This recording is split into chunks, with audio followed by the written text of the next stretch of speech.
Sathya Sai Speaks, Volume 7, Chapter 29. The Mind Principle. Man must rise beyond the animal and master his monkey mind. This is the most important item in sadhana. This technique was elaborated in the ancient Vedic texts and practiced by the sages. Neglect of the study and practice of the Upanishads, Vedic philosophy, and the Gita has resulted in the crisis we suffer today. So, attempts should be made to revive our ancient culture, which was so practical, so applicable to our everyday problems, and so beneficial.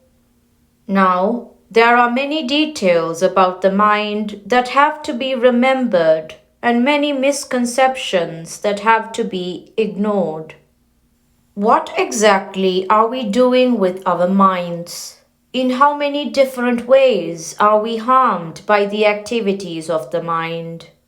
How does the mind itself get modified and transformed?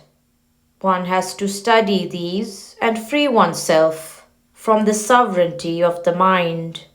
One should endeavor, on the other hand, to establish one's sovereignty over the mind.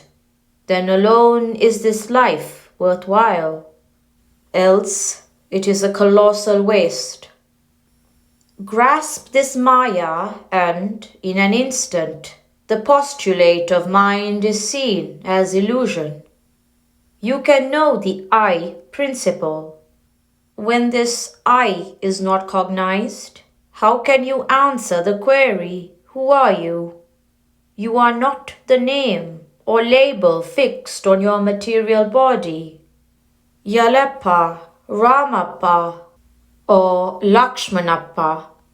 You are not the bodies which your parents named so. Your genuine name is different. You declare, this is my leg, my head, my stomach.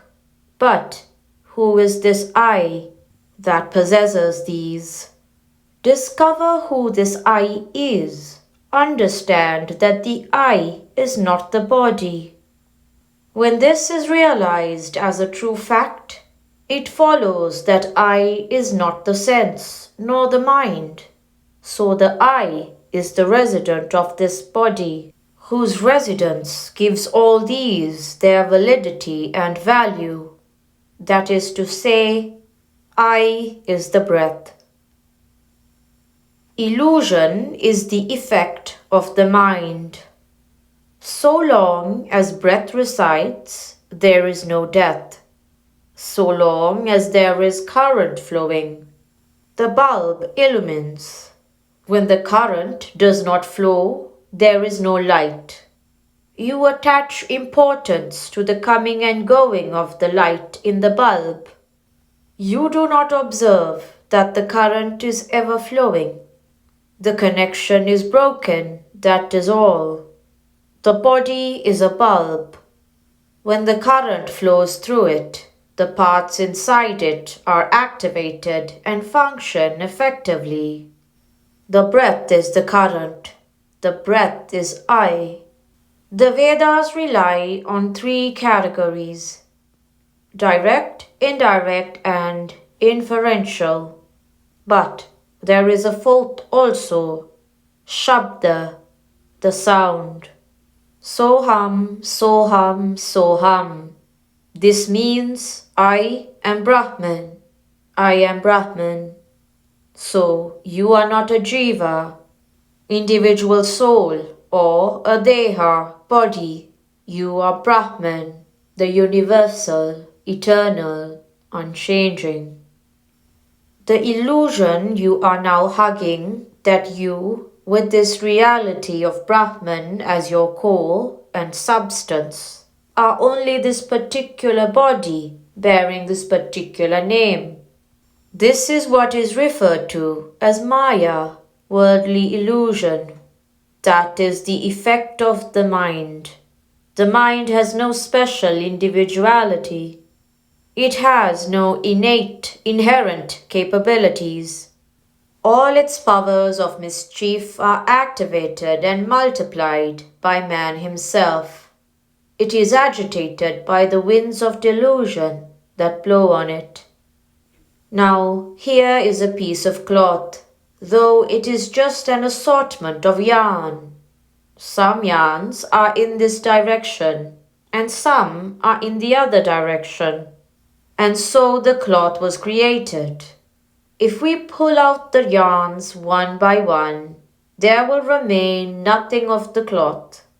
So too, the desires of man are the warp and the woof that has woven this new thing called mind. Remove desire, the mind disappears and is no more. Prashanti Nilayam, October 1967. The Shastras give facsimiles of what the genuine is, just like the printed reproductions of new issues of currency notes, which are published for the information and guidance of the public.